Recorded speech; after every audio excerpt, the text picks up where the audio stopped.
When Vanessa Aldridge lifted that champagne bottle, she thought she was humiliating a nobody. She didn't know the man she targeted was the one person who could destroy her family's empire, and that he would. The moment froze under the glowing chandeliers of the Asterian Grand Hotel, where world leaders, tycoons, and elite investors had gathered for the International Business Summit dinner. Laughter, music, and the clinking of gold-rimmed glasses stopped all at once as the champagne arced through the air, suspended mid-flight, inches from the suit of the man everyone assumed was harmless. Arin Maddox didn't move. The black CO, calm and sharply dressed, sat at the center table like the eye of a storm. The champagne hadn't touched him yet, but the insult already had. Vanessa stood beside him in her emerald evening gown, eyes blazing with entitlement. Her grip on the bottle trembled, not from fear but from the intoxicating rush of dominance. "Next time," she snapped loud enough for guests to hear, "learn your place." A ripple of shock swept the room. A couple near the front gasped. A foreign ambassador froze with his fork mid-air. Someone whispered, "Is she insane?" Arin's gaze remained steady. Not aggressive, not defensive, just deeply disappointed, the kind of look that slices deeper than anger ever could. He didn't say a word. And somehow that silence frightened Vanessa more than any response. The champagne hung suspended for a heartbeat. Then another. Smartphones started rising. Guests angled themselves for a better view. A recording light blinked red. Vanessa smirked as if she had already won. That was her mistake. Because the man she believed was just another staff member, was the keynote investor of the summit. The one person whose signature could determine the financial future of every corporation attending. If you're watching this right now, make sure you hit like and subscribe because what happens next left the entire hotel speechless. Vanessa tilted the bottle forward. And gravity finally caught up. The champagne didn't splash loudly. It landed with a soft, chilling patter across Arin Maddox's suit, like rain falling on stone. But the silence that followed? That was deafening. Vanessa's smirk faded the moment the first drop touched him. Not because she regretted it, no. She was simply shocked he didn't jump, flinch, or scramble away like she expected. Arin simply exhaled, slow and controlled, as the liquid trickled down his lapels. His fingers tightened around the edges of his chair, but his expression never changed. He looked at Vanessa the way a teacher might look at a child throwing a tantrum. "Are you finished?" he asked quietly. The words weren't loud, but they carried, sharp, steady, cutting through the chatter that was trying to rise again. Several guests turned their heads. A hotel waiter stopped mid-step. Even Vanessa's brother Ethan Aldridge, the billionaire CEO of Aldridge Global, looked up from across the room, confusion breaking across his face as he noticed the unfolding scene. Vanessa scoffed. "Finished? Oh please. You're lucky I'm even speaking to." But she didn't finish the sentence. A man at the next table whispered, "She doesn't know who that is." Another responded, "No one told her? He's the one." Their voices died instantly when Vanessa's glare swept their direction. She turned back to Arin, trying to reclaim the dominance slipping from her fingers.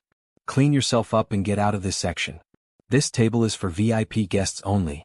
A murmur moved like a wave across the hall. Arin finally stood. The champagne dripped from his jacket onto the marble floor. He straightened the soaked fabric calmly, as if nothing had happened, then looked around the hall, meeting the eyes of CEOs, diplomats, and board members watching with tight jaws. His voice was calm, almost soft. "I didn't take this seat by mistake, Miss Aldridge." Vanessa rolled her eyes dramatically. "Sure. Let me guess, you're the president of something?" Her laughter echoed across the hall. But the people watching didn't laugh. Some stood. Some covered their mouths. Ethan Aldridge finally recognized the man his sister had just drenched. His face drained of all color. He pushed away from his table and rushed forward so quickly he nearly tripped. "Vanessa," he gasped, grabbing the back of her chair, "what did you just do?" She blinked. "What?" "I put a rude staff member in his place." Ethan turned slowly toward Arin. And the room held its breath. "Sir, please, tell me she didn't just insult." But before he could finish, Arin's phone lit up on the table with a notification. "Your 8 p.m. keynote presentation begins in 10 minutes. Several guests audibly gasped. Someone whispered, "That's him. The summit's principal investor. The man funding the $3.1 billion global partnership." Vanessa's fingers loosened around the champagne bottle. Her lips parted. Her arrogance evaporated. And the truth hit her harder than the champagne ever could. Vanessa Aldridge stood frozen, the champagne bottle still dangling from her fingers, as every guest in the Asterian Grand Hotel fixed their eyes on her. The humiliation she intended to give had boomeranged, turning her into the spectacle. Ethan tried to speak, tried to breathe, but the weight of what had just happened pressed against his throat. "Vanessa, you didn't insult a staff member," he whispered, trembling. "You just drenched Arin Maddox." The name itself was enough to shift the energy in the room. Arin Maddox, founder of Maddox Energy. The man who rebuilt an entire sector with cleantech innovation. The single largest private investor at the International Summit. And the one person whose signature meant the difference between the Aldridge empire expanding across continents, or collapsing under its own debt. Vanessa shook her head slowly. No, that can't be him. That's not, he wasn't even seated at the main table? Arin finished for her, wiping champagne from his collar. Your family reserved this seat for me. His tone was calm, but the disappointment in it was sharper than anger. Phones continued recording. Guests shifted further away from Vanessa, like disrespect was contagious. Someone muttered, "Her family is done." Another whispered, "Does she know what she just cost them?" But Vanessa heard everything, every word slapping her harder than any public scolding ever had. Ethan turned to Arin with both hands raised slightly, as if trying to hold together a situation already shattered. "Mr. Maddox, please. We are deeply sorry. My sister didn't know." Arin finally looked at him fully. "Didn't know?" he repeated quietly. "So if I was staff, this would have been acceptable?" Ethan's mouth opened, but no sound came out. Vanessa felt her chest tighten. For the first time in her life, she realized her last name couldn't protect her. Not here. Not now. Not from this man. Arin stepped around the table, his drenched suit leaving a trail of faint droplets along the marble floor. "Your father personally invited me to finalize the global partnership tonight," he said, addressing Ethan. "He asked for a show of the family's values." He glanced back at Vanessa. "And I've seen enough." The atmosphere snapped. Half the guests stood, some covering their mouths, while others whispered prayers for the Aldridge empire. Vanessa reached out as if to stop him, but her hand froze halfway. "Wait, please, I didn't mean." Arin's voice cut gently through her panic. "Intent matters less than impact, Miss Aldridge." And he walked away. Phones followed him. Eyes followed him. The future of an entire family followed him. If you're still watching, hit like and subscribe because what happens in the next moments will decide whether the Aldridge empire lives or dies. Ethan sprinted after him. Ethan caught up to Arin in the grand hallway outside the banquet hall, almost slipping on the polished marble as he reached out. "Please, Mr. Maddox, I'm begging you. Don't walk away like this. Our entire expansion depends on this deal." Arin stopped. He didn't turn around immediately. He let the desperation in Ethan's voice hang in the air like a spotlight on the consequences of one moment of arrogance. When he finally looked back, his eyes weren't angry, they were tired. "Your expansion depends on your values," he said. "Tonight, I learned exactly what those values are." Ethan swallowed hard.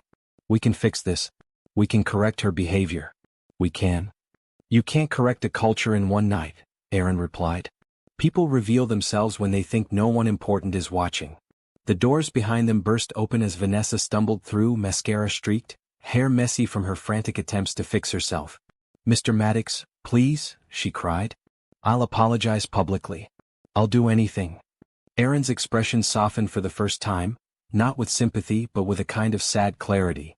"You're apologizing because you found out who I am," he said quietly. "Not because you understand what you did." Vanessa froze. Ethan wiped his face with a trembling hand. "Arin, this deal was supposed to save thousands of our employees. Their jobs, our hospitals, our infrastructure projects, everything is tied to this partnership." Arin inhaled deeply, the weight of responsibility pressing on him. "And they deserved leadership that reflected respect," he said. "Not humiliation." He reached into his suit jacket, still damp with champagne, and pulled out a small leather case. From it, he removed the contract papers he was meant to sign that night. Ethan's eyes widened. "Please, don't." Arin folded the documents in half. Every breath in the hallway stopped. Vanessa's hand shot forward. "Wait. Don't, please." Rip. The sound echoed like a gunshot through marble and glass. Two security guards standing at the elevator turned sharply. Arin dropped the torn papers into a nearby trash bin and whispered, "Deal declined." Vanessa collapsed to her knees. Ethan leaned against the wall, his entire future unraveling in real time. Arin turned toward the elevator, his footsteps steady, deliberate, final. But just before the doors opened, a hotel attendant ran up behind him, breathless. "Mr. Maddox, sir. There's something you need to see. It's urgent." Arin frowned. "What is it?" The attendant hesitated, then whispered something that made Arin's expression shift from calm control to shock. He spun around, eyes narrowing. And at that exact moment, Vanessa's phone buzzed with an alert. Several guests' phones buzzed at the same time. A notification lit up. "Breaking news. Aldridge Global under federal investigation." Gasp. Screams. Phones flying into hands. Ethan staggered to his feet. No, this can't." But before he could finish, Arin stepped closer, his voice low, tense, shaken for the first time. "Ethan, why wasn't I told about this?" Vanessa looked up, confused. "Told about what?" Arin stared at them, stunned. "We're not done," he said. "This changes everything. Subscribe if you want part 2.